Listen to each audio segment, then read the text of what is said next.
You know that feeling when you discover your own family has been lying to your face for months? Well, multiply that by about $50,000. Add a sister who thinks she's entitled to everything, and parents who apparently forgot they had two children instead of one. 3 weeks ago, I thought I was the luckiest person alive to have such a supportive family helping plan what they called the wedding of the century. Today, I'm standing in an empty wedding venue that I just purchased, holding the keys to my sister's dream location, and honestly, I've never felt more satisfied in my entire life. I'd love to know which corner of the globe you're watching from. And if this story speaks to you, make sure to subscribe. Tomorrow's video is one you absolutely can't miss. But let me back up, because this story starts way before canceled wedding invitations and family drama that could fuel a soap opera for years.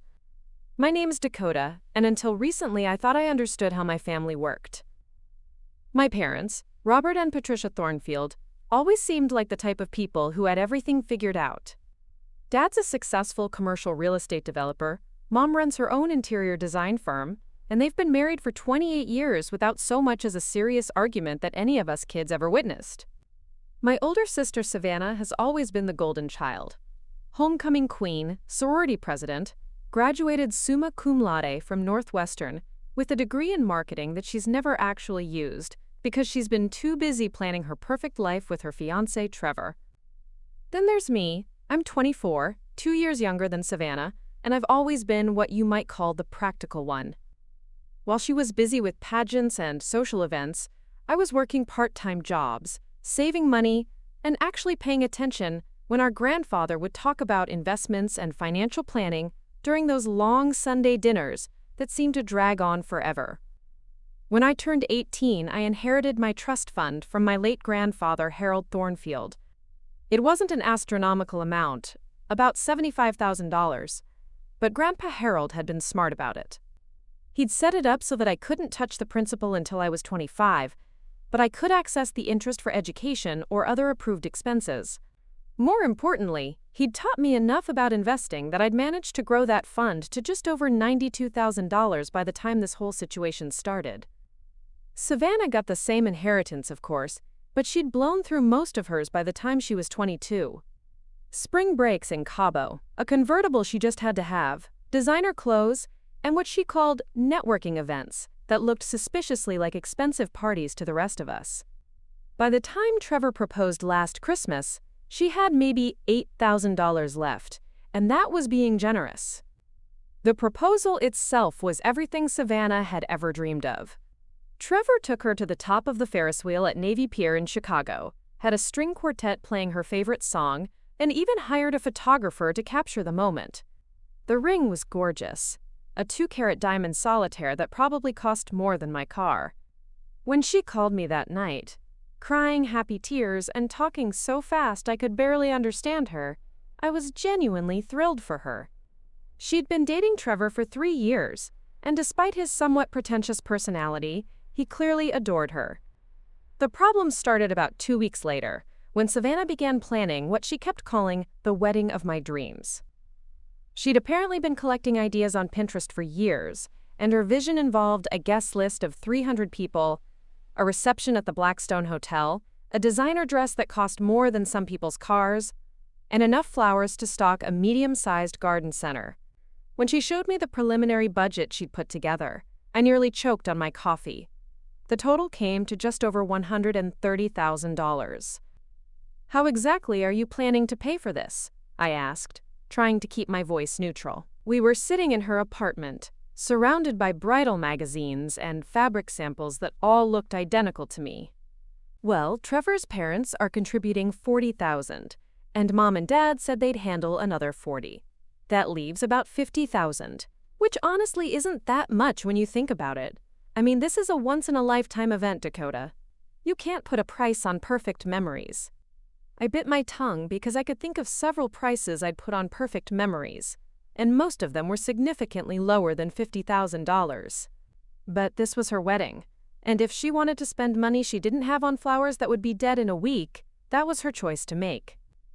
The first hint that something was wrong came about a month later. I was having dinner with my parents at their house, something we did every other Sunday, when Mom mentioned how excited she was about Savannah's wedding planning. "She's got such exquisite taste," Mom said, passing the roasted vegetables. "The venue she chose is absolutely stunning. It's this gorgeous historic mansion in Lake Forest, with gardens that look like something out of a fairy tale. The rental fee alone is $25,000, but honestly, it's worth every penny for something this special." Dad nodded, cutting into his steak with what seemed like unnecessary force. "We're just happy we can help make her dreams come true. Family comes first, you know. We'd do anything for either of our girls." Something about the way he said it made me pause, but I couldn't put my finger on what felt off. My parents had always been generous, but they weren't exactly the type to throw around $25,000 without blinking. Dad's business was successful, but it wasn't like they were swimming in endless money. A few weeks later, Savannah called me in tears. Not happy tears this time, frustrated, overwhelmed tears that made her voice thick and shaky. "I don't know what I'm gonna do," she sobbed into the phone. "Trevor's parents just announced they can only contribute $20,000 instead of $40,000. Something about unexpected medical bills for his dad. And now we're short $20,000. And the venue wants the full payment by next month, and I just don't know how we're going to make this work." I found myself in the uncomfortable position of being the practical sister again. "Have you considered scaling back some of the other expenses? Maybe a smaller guest list, or a less expensive?" "Dakota, I can't compromise on my wedding day. This is supposed to be perfect. I've been dreaming about this since I was 12 years old. I can't just settle." The word settle hung in the air between us, and I realized that in Savannah's mind, anything less than her Pinterest-perfect vision was settling. I wanted to be supportive, but I also couldn't help thinking that maybe compromising on centerpiece height wasn't exactly a life-altering tragedy. That's when she said the words that should have been my first real warning. "Mom and Dad said they might be able to help with the extra money. They're looking into some options." 2 days later, Mom called me with what she presented as wonderful news. "Dakota, honey, your father and I have been talking, and we've come up with a solution to help Savannah with her wedding expenses. Since your trust fund has been doing so well, and you're not planning to use it for anything specific right now, we thought maybe you'd be willing to let us borrow against it temporarily. Just until after the wedding, of course. We'd pay you back with interest within 6 months." The request caught me completely off guard. I was sitting in my apartment, still in my work clothes from my job at a digital marketing firm, trying to process what she was suggesting. "You want to borrow money from my trust fund for Savannah's wedding?" "Not borrow, exactly. More like an advance. Think of it as an investment in your sister's happiness. And like I said, we'd pay you back with interest. It would actually be profitable for you in the long run." Something about the whole conversation felt wrong, but I found myself agreeing to think about it. These were my parents, after all. They'd never steered me wrong before, and they were talking about paying me back with interest. It wasn't like they were asking me to just give the money away. But over the next few days, the more I thought about it, the more uncomfortable I became. My trust fund represented years of careful saving and investing. It was my safety net, my future down payment on a house, my security blanket in a world that didn't offer many guarantees.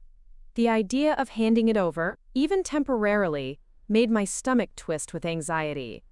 When I called Mom back to express my concerns, her response was immediate and sharp. "Dakota, I have to say I'm disappointed. This is your sister we're talking about. Family should come first.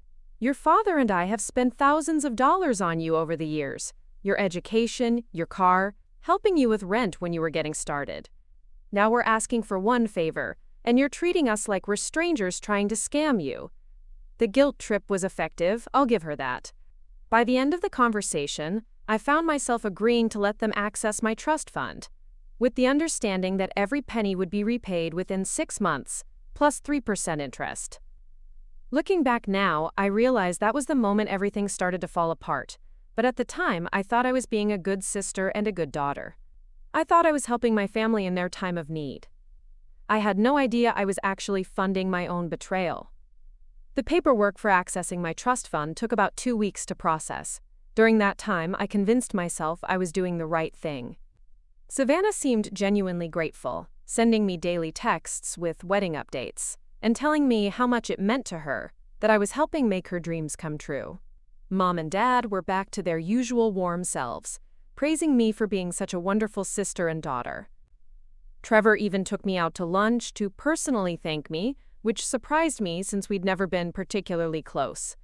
He ordered the most expensive steak on the menu and spent most of the meal talking about how lucky Savannah was to have such a supportive family, and how he couldn't wait for me to be officially part of his family too. At the time, I thought it was sweet. Now I realize he was probably just relieved that someone else was footing the bill for his extravagant wedding. The money transfer happened on a Tuesday morning in March. I remember the exact day because I had to take time off work to go to the bank with Dad and sign all the necessary documents. The bank manager, Mrs. Chen, walked us through every form twice, explaining that we were essentially creating a structured loan agreement, where my parents would have access to withdraw funds up to the full amount of my trust fund balance. A lot of love and effort went into bringing this story to life. If you're enjoying it, we'd be so grateful if you'd subscribe to our channel. Now back to where we left off. Now, this is quite unusual, Mrs. Chen said, adjusting her glasses as she reviewed the paperwork. Most trust fund beneficiaries are very protective of these assets. Are you absolutely certain you want to proceed with this arrangement? I glanced at Dad, who was sitting next to me in his best suit, looking every inch the successful businessman he was. His confidence was reassuring. Dakota's just helping out with a family situation, he said smoothly. We've got a solid repayment plan in place. She'll actually make more money in the long run than if she'd just left it sitting in the account. Mrs. Chen nodded slowly, but I caught her giving me a look that seemed almost concerned. At the time, I dismissed it as her being overly cautious. Banks probably saw people make financial mistakes all the time, but I wasn't making a mistake. I was helping my family. After we finished at the bank, Dad took me to lunch at this upscale bistro downtown.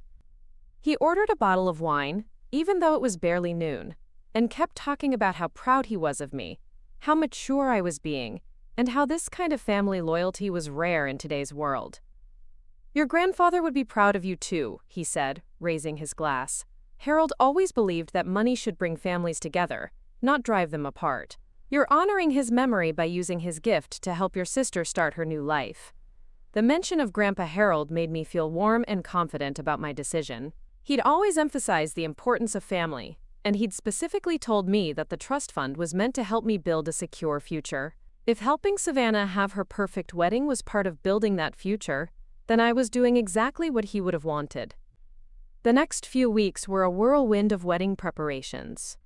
Savannah was like a woman possessed, scheduling appointments for everything from cake tastings to flower arrangements. She insisted I come with her to most of these appointments, saying she wanted her maid of honor to be involved in every decision.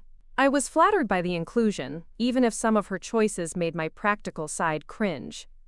The dress shopping was particularly memorable. We went to this boutique in downtown Chicago that looked like something out of a movie, with crystal chandeliers and mirrors everywhere. The salesperson, a woman named Francine who spoke with a slight French accent that may or may not have been authentic, treated Savannah like royalty from the moment we walked in. "Ah, the bride!" Francine exclaimed, clasping her hands together. "I can already see you are going to be magnifique. Tell me, what is your vision?" Savannah launched into a detailed description of her dream dress, something with hand-beaded lace, a cathedral-length train, and enough structure to create what she called that perfect princess silhouette. Francine nodded along, occasionally making little sounds of approval, before disappearing into the back of the store. She returned with 3 dresses, each more elaborate than the last. The one Savannah fell in love with was stunning, I'll give her that. It was a creation of ivory silk and intricate beadwork that probably took someone months to complete. It fit her perfectly, transforming her into the fairy tale bride she'd always imagined herself to be. "This is it," she whispered, staring at herself in the 3-way mirror. "Dakota, this is absolutely it. I can't even imagine wearing anything else." When Francine announced the price, $8,000, I felt my stomach drop, but Savannah didn't even blink. "We'll take it," she said immediately. "And I'll need the matching veil too." The veil was another $1,500. For what was essentially a piece of decorated fabric that she'd wear for a few hours and then store in a box for the rest of her life. But I kept my mouth shut because this wasn't my wedding, and it wasn't technically my money she was spending anymore. That attitude became my default over the following weeks. When Savannah decided she needed custom invitations printed on handmade paper that cost $12 each, I stayed quiet. When she hired a string quartet for the ceremony and a full band for the reception, adding another $8,000 to the budget, I nodded along supportively. When she changed her mind about the flowers 3 times, each option more expensive than the last, I just smiled and told her that whatever made her happy was the right choice. Mom was thrilled with all of these decisions. She and Savannah would spend hours on the phone every day discussing details that seemed impossibly minute to me. Should the napkins be champagne or ivory? Was baby's breath too casual for the centerpieces? Would uplighting in the reception tent create the right ambiance? Dad seemed less involved in the planning details, but he was clearly enjoying playing the role of the generous father of the bride. He'd make comments about how money was no object when it came to his little girl's happiness, and how seeing Savannah so excited made every expense worthwhile. The one person who seemed oddly absent from most of the planning was Trevor. Oh, he showed up for the major appointments and nodded along with Savannah's decisions, but he never seemed particularly invested in any of the details. When I mentioned this to Savannah one day, she just laughed. "Men don't really care about weddings the same way we do," she said, waving her hand dismissively. "Trevor just wants to make sure I'm happy. He's letting me have complete creative control, which is honestly perfect because I've been planning this day my whole life." Looking back, I wonder if Trevor's detachment should have been another red flag. But at the time, I was so caught up in Savannah's excitement and my parents' enthusiasm that I didn't really think about it. The guest list kept growing too. What had started as a relatively intimate gathering of family and close friends somehow morphed into an event for nearly 400 people. Savannah kept remembering distant relatives who simply had to be invited, or Trevor would mention colleagues who would be offended if they weren't included. Each addition meant more catering costs, more rental fees for tables and chairs, more elaborate floral arrangements. "It's fine," Mom kept saying whenever I gently suggested that maybe the guest list was getting out of hand. "We budgeted for flexibility, and besides, you only get married once. Well, hopefully only once," she'd add with a laugh. By the beginning of May, just 2 months before the wedding, I was starting to feel a little anxious about the mounting expenses. I hadn't been keeping a detailed tally, but it seemed like every conversation with Savannah involved some new cost that hadn't been in the original budget. When I finally worked up the courage to ask Mom how much of my trust fund money had been used so far, her response was vague. "Oh, don't worry about that right now, honey. Your father is handling all the financial arrangements. Everything is under control." But something in her tone suggested that maybe everything wasn't quite as under control as she wanted me to believe. When I tried to bring it up with Dad a few days later, he gave me essentially the same response, adding that I shouldn't stress myself out with numbers and details when I should be focusing on enjoying my sister's special time. That should have been my cue to demand a full accounting of how my money was being spent. It should have been the moment I insisted on seeing receipts and invoices and getting a clear picture of exactly where every dollar was going. Instead, I let myself be reassured by their confidence and their repeated promises that everything would be paid back within 6 months of the wedding. After all, these were successful adults who had managed money responsibly for decades. Surely they knew what they were doing. The first crack in my blind trust came from an unexpected source, Trevor's younger brother Marcus. I barely knew Marcus. He was a sophomore at DePaul University studying finance.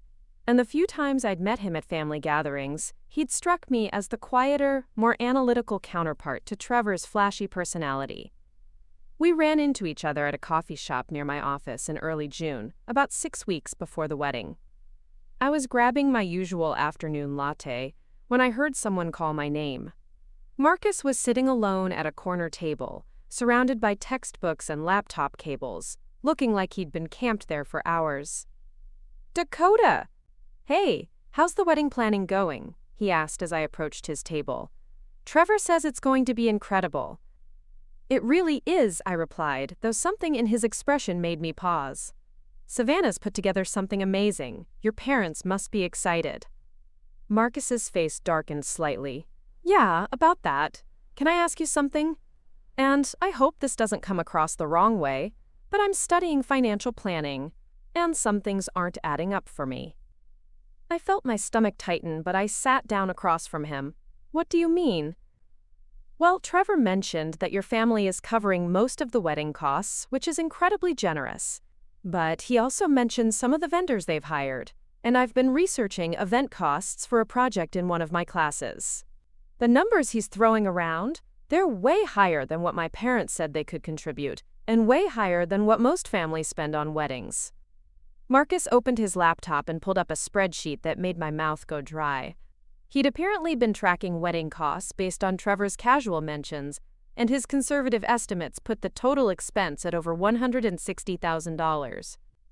I mean, maybe I'm wrong about some of these numbers, Marcus continued, but the venue alone is $25,000, the catering is at least $40,000 for 400 people, the photography package Trevor mentioned costs $8,000, and that's before flowers, music, rentals, Savannah's dress. It just seems like a lot, you know? I stared at his spreadsheet, feeling like the coffee shop was spinning around me. $160,000. Even if his estimates were high, that was almost double my entire trust fund balance. I'm sure my parents have it figured out, I managed to say, but my voice sounded hollow even to me. Marcus closed his laptop and leaned forward. Look, I don't want to cause problems, and maybe I'm completely off base here, but Trevor's been talking about honeymoon plans that cost more than my entire year's tuition. And Savannah mentioned to my mom that they're looking at houses in Evanston that start at $500,000. It just seems like there's a lot of expensive planning happening for people who supposedly needed financial help. After Marcus left, I sat in that coffee shop for another hour, staring at my untouched latte and trying to make sense of what he'd told me. The rational part of my brain knew I should march straight to my parents' house and demand a full accounting of how my money was being spent. But the part of me that had been conditioned my whole life to trust my family, to not cause waves, to be the supportive sister, kept finding reasons to wait. Maybe Marcus was wrong about the costs. Maybe my parents had found better deals than he'd researched. Maybe there were other sources of funding I didn't know about. Maybe I was just being paranoid and ungrateful. But that night, I did something I probably should have done months earlier. I called Mrs. Chen at the bank. "Oh, hello, Dakota," she said when her secretary transferred my call. "How can I help you today?" "I was wondering if you could give me an update on the loan arrangement I set up with my parents. How much has been withdrawn so far?" There was a pause that lasted just long enough to make my palms sweat. "Let me pull up your account," Mrs. Chen said. I could hear typing in the background. "Oh my, Dakota, I think you might want to come in to discuss this in person. Are you available tomorrow morning? Can't you just tell me over the phone? I just need to know how much money has been taken out." Another pause. "Dakota, as of this morning, the full balance of your trust fund has been withdrawn. $92,437. The account is essentially empty." The phone slipped from my hand and clattered onto my kitchen floor. When I picked it up, Mrs. Chen was still talking. "Which is why I think we should meet in person. There are some aspects of this arrangement that I want to make sure you fully understand." I made an appointment for the next morning, then spent the rest of the evening pacing around my apartment, trying to process what I'd learned. My entire trust fund, gone. Every penny that Grandpa Harold had left me, every dollar I'd carefully invested and grown over the years, every bit of security I had built for my future, wiped out to pay for Savannah's fairy tale wedding. The meeting with Mrs. Chen the next morning was even worse than I'd expected. She spread out copies of all the withdrawal slips across her desk, each one bearing my father's signature and dated over the past 3 months. "The concerning thing," Mrs. Chen said, "is the pattern of withdrawals.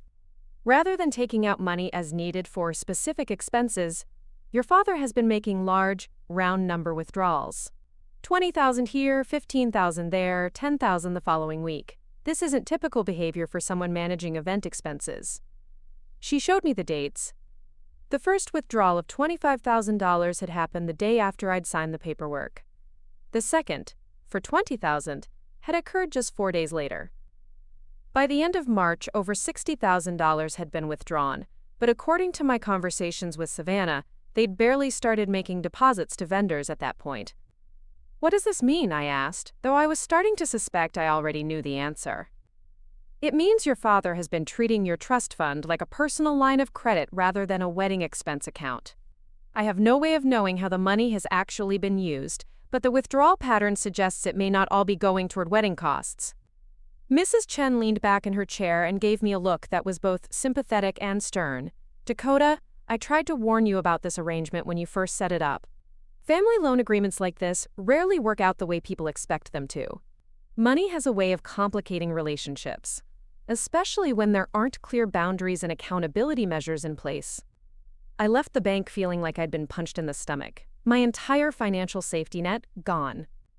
And based on what Mrs. Chen had shown me, there was a good chance that at least some of my money had been used for things that had nothing to do with Savannah's wedding.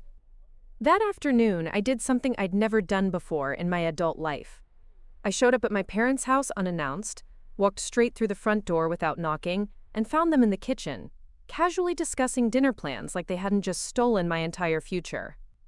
"Dakota!" Mom exclaimed, looking startled. "What a nice surprise! We weren't expecting you today." "I just came from the bank," I said, my voice surprisingly steady. "I know about the money. All of it. Every withdrawal, every date, every penny of my trust fund that you've taken." The color drained from Dad's face, but he recovered quickly, slipping into the smooth, confident tone he used in business negotiations. "Sweetheart, I know it looks like a lot, but you have to trust us. We've been managing expenses for the wedding, and some vendors required larger deposits than we initially expected. Everything is accounted for, and you'll be repaid in full just like we promised." "Then show me the receipts," I said. "Show me exactly where every dollar has gone. Show me the contracts, the invoices, the payment confirmations. If it's all legitimate wedding expenses, you should have documentation for everything." My parents exchanged a look that told me everything I needed to know. There were no receipts. There was no careful accounting. There was no plan to pay me back. I had been played by the people I trusted most in the world, and my sister's wedding had been nothing more than the perfect cover story for the largest theft I could have ever imagined. The silence in my parents' kitchen stretched on for what felt like forever. Dad was still trying to maintain his composed businessman facade, but I could see sweat beading on his forehead. Mom had gone completely pale and was gripping the edge of the granite countertop like it was the only thing keeping her upright. "The receipts, Dad," I repeated, my voice getting louder. "Where are they?" "Dakota, you're being unreasonable," Mom finally spoke up, her voice shaky. "We don't owe you some kind of detailed audit. We're your parents, and we told you we'd pay you back. That should be enough." "Enough?" I felt something snap inside me. "You took my entire inheritance, every penny that my grandfather left me, and you think your word should be enough? Do you have any idea what that money meant to me?" Dad finally abandoned his calm act. "Don't you dare lecture us about money, young lady. Do you know how much we've spent on you over the years? Your college tuition, your car, helping you with rent when you first graduated. We've invested hundreds of thousands of dollars in you, and the one time we ask for help, you act like we're criminals." "Because you are criminals," I shouted back. "Taking someone's money without their permission is called theft, even if you're related to them." That's when Mom broke down completely. She slumped into one of the kitchen chairs and started sobbing. Not the delicate tears she'd cry at movies, but ugly, desperate crying that shook her whole body. "We didn't mean for it to happen like this," she gasped between sobs. "The wedding costs just kept growing, and Savannah was so happy and we didn't want to disappoint her. And then your father's biggest client defaulted on their payment, and suddenly we didn't have the cash flow we thought we'd have." I stared at them both, pieces of the puzzle finally clicking into place.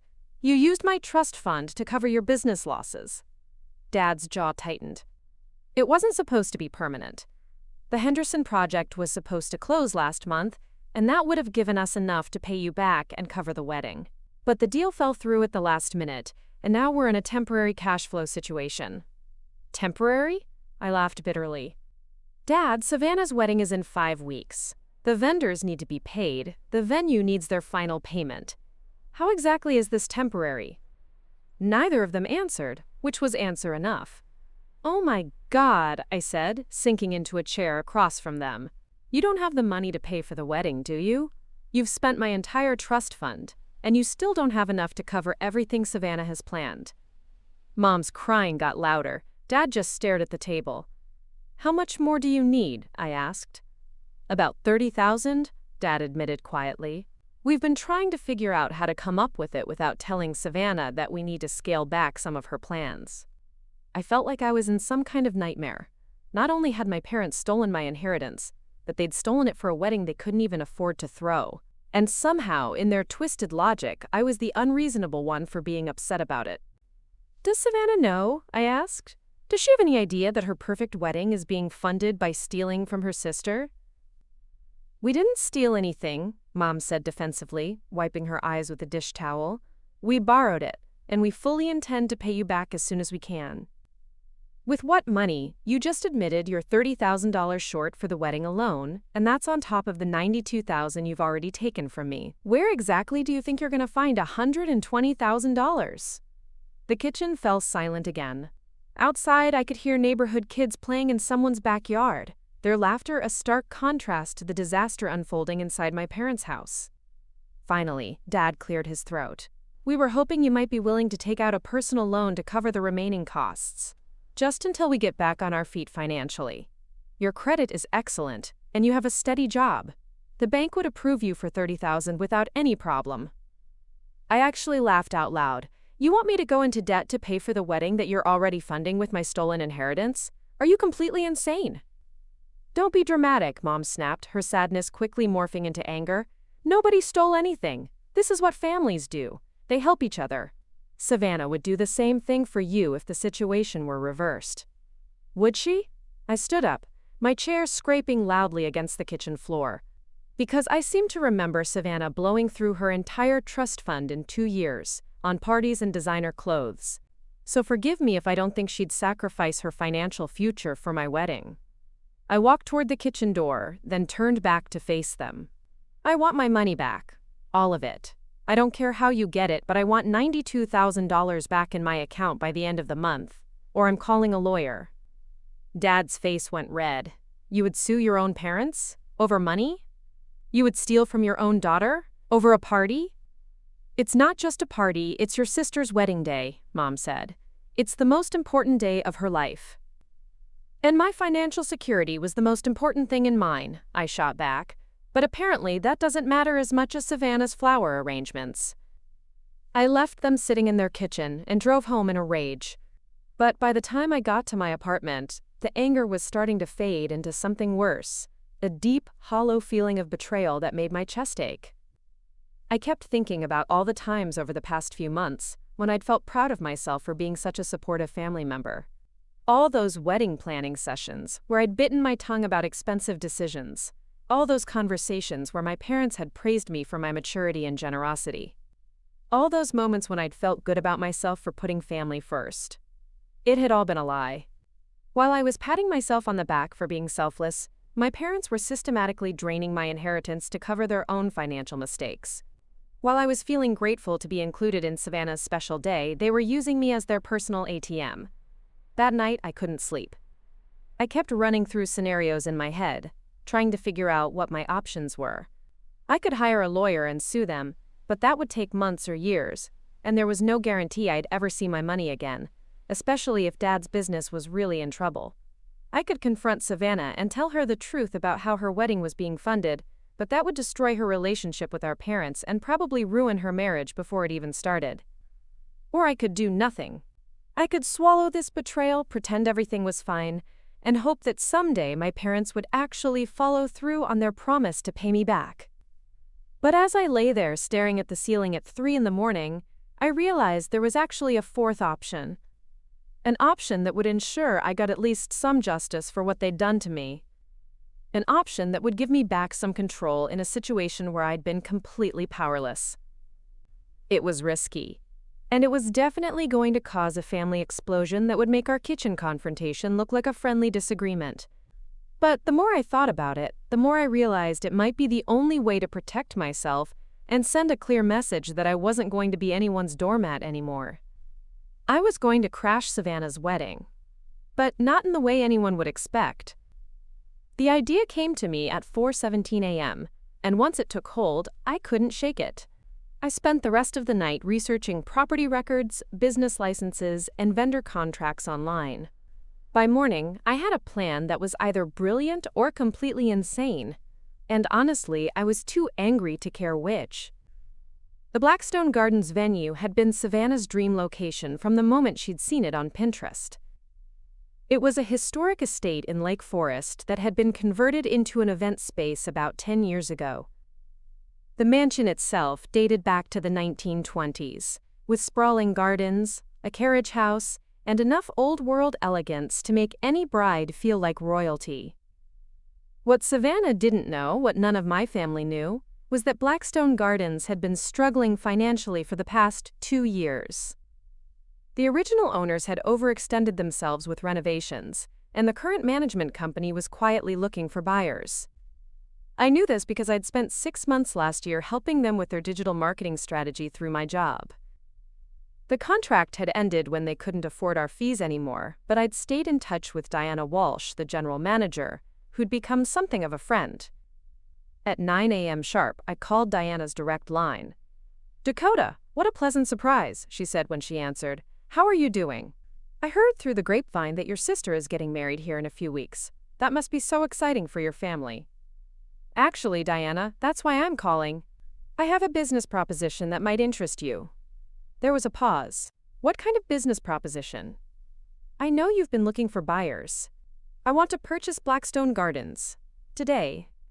Diana laughed, but it sounded uncertain. "Dakota, I appreciate the interest, but this isn't exactly an impulse purchase. The property is listed at $2.8 million, and even if you had that kind of money, there are inspections, appraisals, financing arrangements."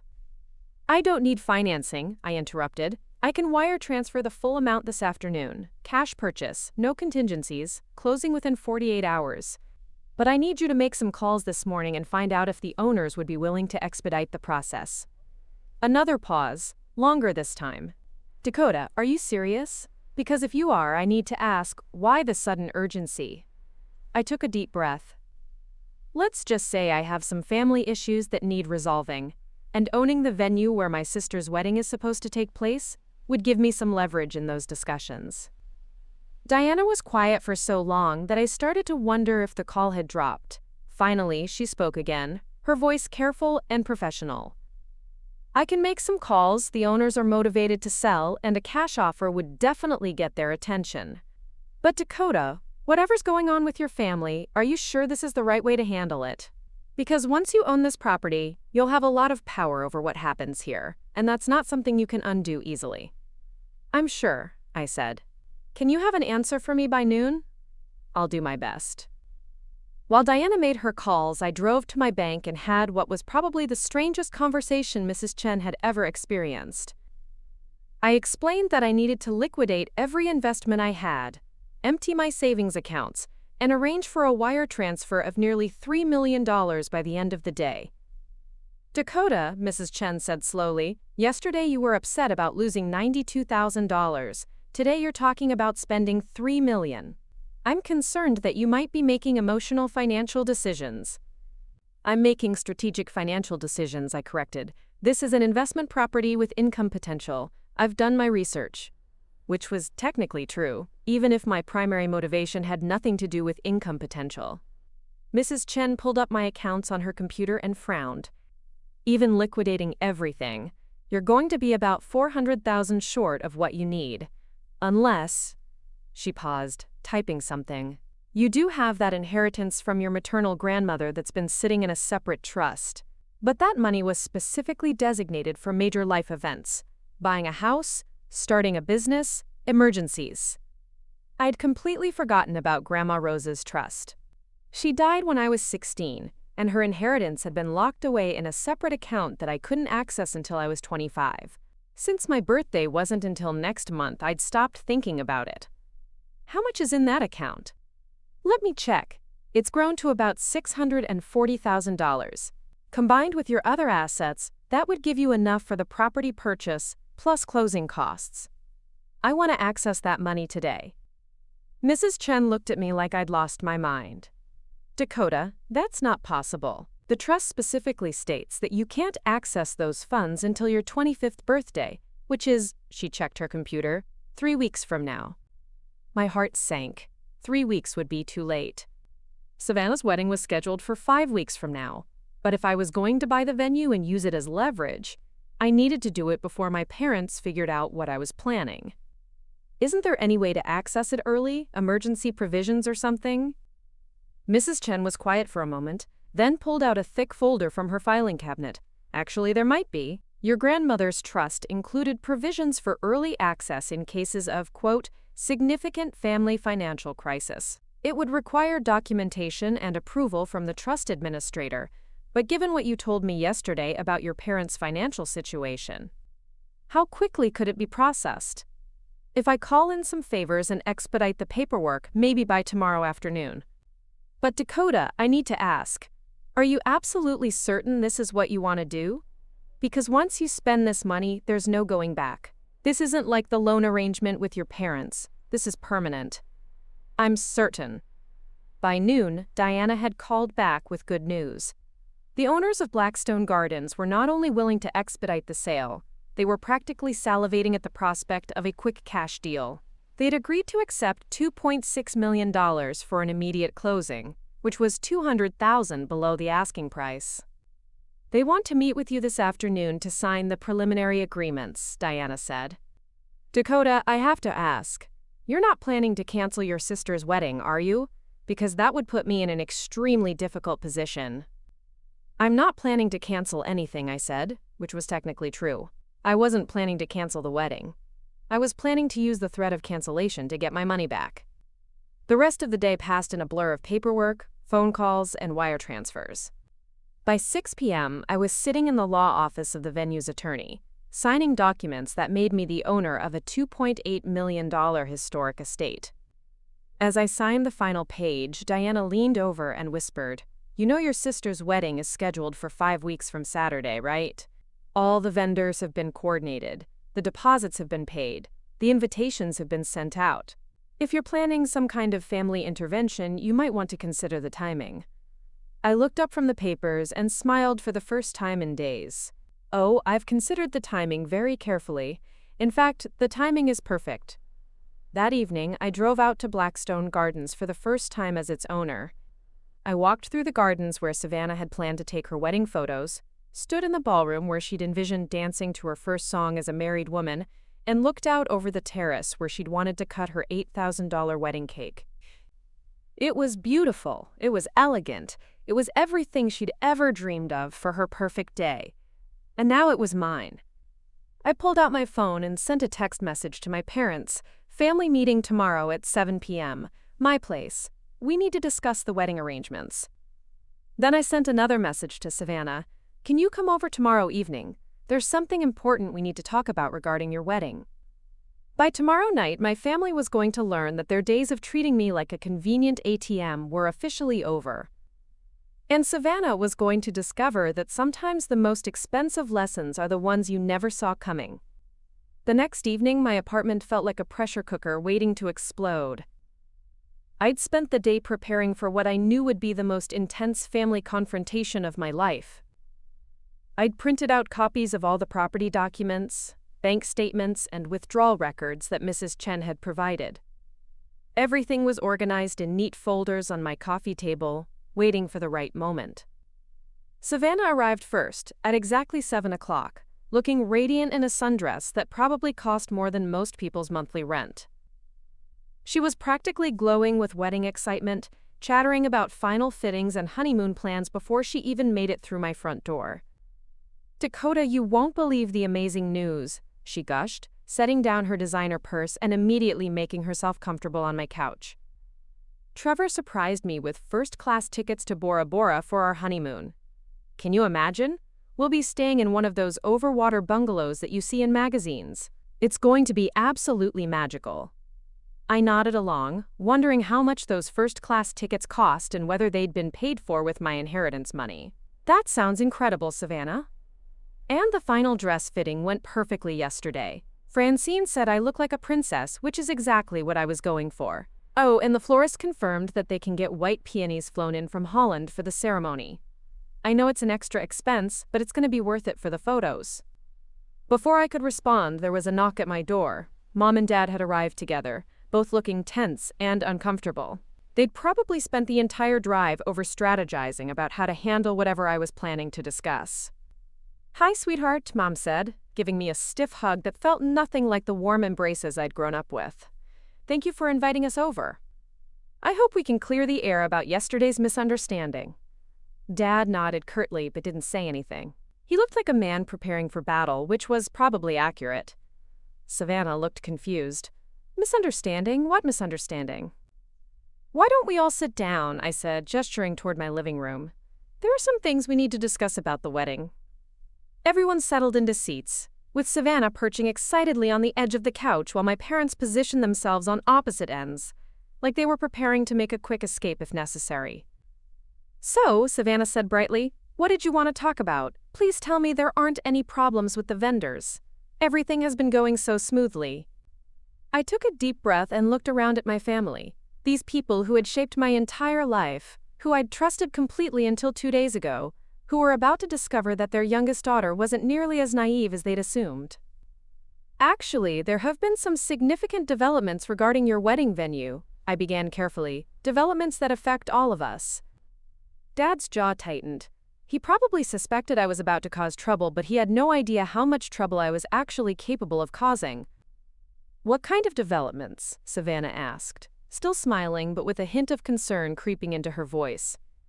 I reached for the first folder on my coffee table and pulled out the property deed. "Well, the most important development is that Blackstone Gardens has changed ownership. As of yesterday afternoon, the venue has a new owner." Savannah's face went pale. "Changed ownership? What does that mean for our wedding?" "Please tell me our contract is still valid. Dakota, please tell me they're not going to cancel our event." "The contract is still technically valid," I said slowly. "But whether or not your wedding actually happens at Blackstone Gardens is going to depend on some other factors." Mom and Dad were both staring at me now with expressions I'd never seen before, a mixture of confusion, suspicion, and growing alarm. "What other factors?" Dad asked, his voice dangerously quiet. I held up the property deed so everyone could see it clearly. "The other factors involve the fact that I am the new owner of Blackstone Gardens. I purchased the property yesterday for $2.6 million, cash." The silence that followed was deafening. Savannah's mouth fell open. Mom actually gasped out loud. Dad's face went through several different colors before settling on a shade of red that suggested his blood pressure had reached dangerous levels. "That's impossible," Savannah whispered. "Dakota, that's not funny. Stop joking around." I handed her the deed. "I'm not joking. My name is right there on the ownership documents. As of 3:47 p.m. yesterday, I became the sole proprietor of the venue where your wedding is scheduled to take place." Savannah stared at the papers like they were written in a foreign language. But how? Where did you get $2.6 million? That's impossible. You don't have that kind of money." "Actually, I do, or rather, I did. I liquidated every investment I had, emptied all my savings accounts, and accessed my inheritance from Grandma Rose's trust fund. Everything I owned is now tied up in your dream wedding venue." Dad finally found his voice. "This is insane, Dakota. You can't just buy a property out of spite. There are contracts in place, deposits that have been paid, legal obligations." "Legal obligations?" I laughed, but there was no humor in it. "That's interesting, coming from someone who just stole his daughter's entire inheritance. Should we talk about legal obligations, Dad?" Savannah looked back and forth between us, clearly sensing that she was missing something important. "What inheritance? What are you talking about?" This was the moment I'd been dreading and anticipating in equal measure. The moment when Savannah would learn the truth about how her fairy tale wedding was being funded. "Savannah," I said gently, "do you know where the money for your wedding came from? The real money, not the contributions from Trevor's parents or the amount Mom and Dad said they could afford to spend." What do you mean?" "Mom and Dad are paying for it. And Trevor's parents contributed some money. That's how weddings work." I pulled out the bank statements and withdrawal records, spreading them across the coffee table like evidence in a criminal trial. "Mom and Dad used my entire trust fund to pay for your wedding." $92,000 that my grandfather left me. Money that was supposed to be my safety net, my future down payment on a house, my financial security. All of it went to pay for your dress, your flowers, your venue rental, your catering. Savannah stared at the bank statements, her face cycling through confusion, disbelief, and finally dawning horror. That can't be true. Mom, tell her that's not true. Mom opened her mouth to speak, but no words came out. She just sat there looking like she wanted to disappear into the couch cushions. And the best part, I continued, is that even after spending my entire inheritance, they still need another $30,000 to cover all your wedding expenses. Dad's business is in trouble, they don't have the cash flow they pretended to have, and they were hoping I'd be generous enough to take out a personal loan to cover the remaining costs. Savannah's hands started shaking. $92,000? They took $92,000 from you? For my wedding? Every penny, I confirmed. Without telling you, without asking my permission beyond that initial, temporary loan conversation, and without any realistic plan for paying me back. The room erupted in chaos. Savannah started crying. Not her usual delicate tears, but harsh, ugly sobs that shook her whole body. Mom tried to reach for her, but Savannah jerked away like she'd been burned. How could you do this to her? Savannah screamed at our parents. How could you steal from your own daughter to pay for my wedding? I never asked you to do that. I never would have wanted that. Dad stood up abruptly, his chair scraping against the floor. We didn't steal anything. We borrowed money from one daughter to help the other daughter. That's what families do. Families don't lie to each other, I said quietly. Families don't manipulate each other. And families definitely don't steal from each other and then try to guilt the victim into taking out loans to cover the shortfall.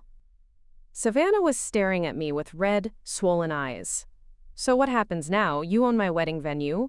Are you going to cancel everything? Are you going to ruin my wedding day to get back at Mom and Dad? I looked at my sister, this person I'd loved and supported my entire life, who was now learning that her perfect day had been built on the foundation of my financial ruin, and felt my heart break a little. That depends, I said softly, on whether our parents are finally ready to make this right. Dad's face had gone from red to purple, and I was genuinely starting to worry he might have a heart attack right there in my living room. Make it right? We've already explained the situation. This is temporary. We'll pay you back as soon as the Henderson deal comes through. The Henderson deal that already fell through? I asked. The one you mentioned yesterday as the reason you're in this financial mess in the first place. There are other deals, other opportunities. You can't expect us to solve years of business planning overnight. Savannah looked up from the bank statements she'd been studying, her mascara streaked down her cheeks in black rivers. Years? Dad, how long has your business been in trouble? The question hung in the air like a bomb waiting to explode. Dad's mouth opened and closed several times before he finally managed to speak. The real estate market has been challenging lately. We've had some setbacks, but nothing we can't recover from. How long? Savannah repeated, her voice getting dangerously quiet. Mom finally spoke up, her voice barely above a whisper. About 18 months, maybe 2 years. I felt like I'd been punched in the stomach. 2 years? You've been planning this for 2 years? Using my trust fund wasn't some desperate last-minute decision. You've been planning to steal from me since before Savannah even got engaged. We weren't planning to steal anything, Dad protested.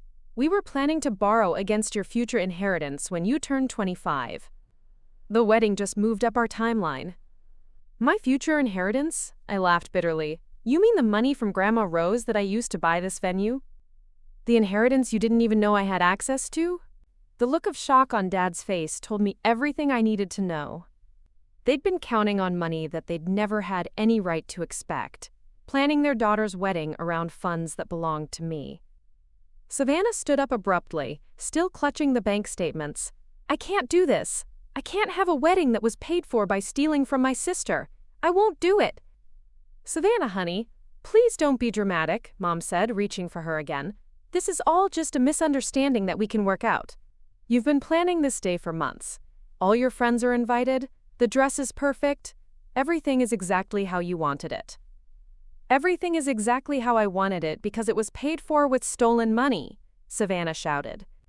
Do you think I could enjoy one single moment of my wedding day, knowing that Dakota sacrificed her entire future to pay for my flowers? She turned to face me, and I saw something in her eyes that I'd never seen before. Genuine remorse mixed with a kind of fierce determination that reminded me of our grandfather. "Dakota, I am so sorry. I had no idea what they were doing. If I had known—" "I know you didn't know," I said softly. "This isn't your fault, Savannah." "But it is my fault," she insisted. "I got so caught up in having the perfect wedding that I didn't ask enough questions.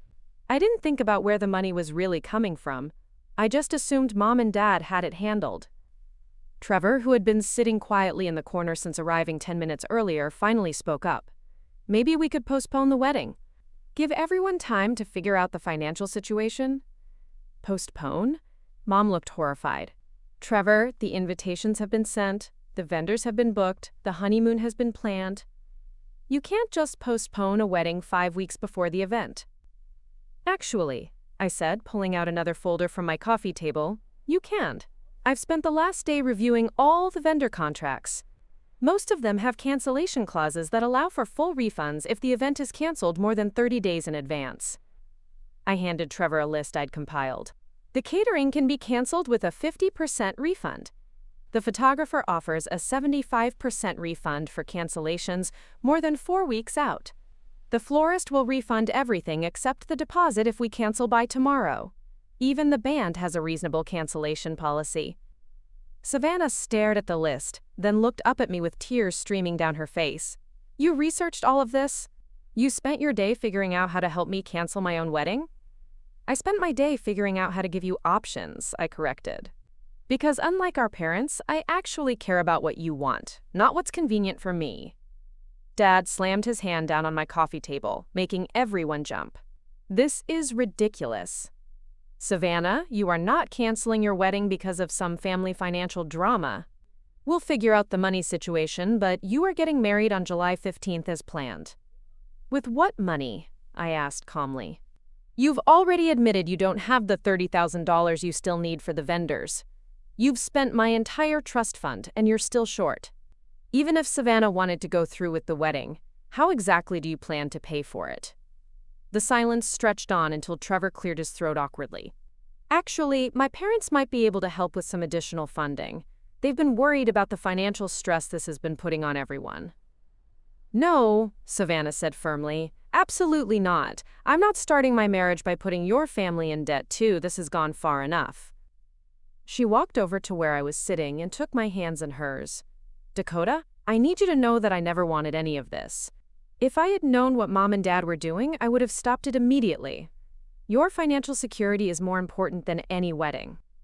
"I know," I said, squeezing her hands. "And I need you to know that I don't want to ruin your wedding day. That's not what this is about." "Then what is it about?" Dad demanded. "What do you want from us?" I stood up and walked over to my kitchen counter, where I'd left one final document. When I returned, I handed it to my parents. "This is a promissory note for $92,000, plus interest, to be repaid within 12 months. If you sign it, Savannah's wedding can proceed as planned at Blackstone Gardens. If you don't sign it, the venue is closed for private events effective immediately." Mom looked at the document like it was a snake that might bite her. "Dakota, we can't guarantee repayment within 12 months. That's not realistic given our current financial situation." "Then maybe you shouldn't have stolen money you couldn't afford to repay," I replied. "But here's the thing. I'm not asking you to guarantee anything. I'm asking you to legally acknowledge what you did and commit to making it right. If you default on this promissory note, I can pursue legal action to recover my money, including potential claims against Dad's business assets." Dad's face went pale. "You would destroy our business over this?" "You destroyed my financial future over a party," I shot back. "So yes, if that's what it takes to get my money back, I absolutely would." Savannah was reading over the promissory note, and I could see her working through the implications. "This is fair," she said finally. "More than fair, actually. Dakota is giving you a full year to pay back money you stole, and she's still letting the wedding happen. But what if they can't pay it back in 12 months? Trevor asked quietly. I smiled, and for the first time in days it felt genuine. Then I'll own a beautiful event venue that generates substantial rental income. Either way, I'm going to be financially secure again. Dad stared at the document for a long time before finally picking up a pen. This is blackmail. No, I said calmly, this is consequences. Blackmail would be if I threatened to expose what you did to your business partners or social circle. This is just me protecting myself from further financial abuse. As Dad signed the promissory note, Savannah threw her arms around me in the first genuine hug we'd shared in months. Thank you, she whispered in my ear. Thank you for giving me a way to have my wedding without destroying our relationship. Thank you for understanding why I had to do this, I whispered back. 3 weeks later, I stood in the gardens of Blackstone Gardens, watching my sister marry the love of her life. The wedding was absolutely beautiful.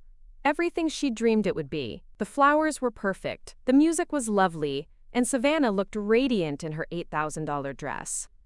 But the most beautiful part wasn't the decorations or the venue or even Savannah's joy. The most beautiful part was knowing that I'd found a way to protect myself, stand up for what was right, and still preserve my family relationships. My parents kept their distance during the reception, but they did honor the promissory note. The first payment arrived in my account exactly 30 days after the wedding, just as promised. And 6 months later, when Dad's business finally did recover and they paid off the remaining balance in full, I realized I'd learned something valuable about family, money, and the importance of standing up for yourself. Sometimes the people who love you the most are also the ones most capable of hurting you, but that doesn't mean you have to let them. Looking for more? We've got 2 amazing stories ready for you right on screen. If this one touched you, these are absolutely worth your time. Click to watch them now. And hey, subscribe and hit that bell to never miss our latest uploads.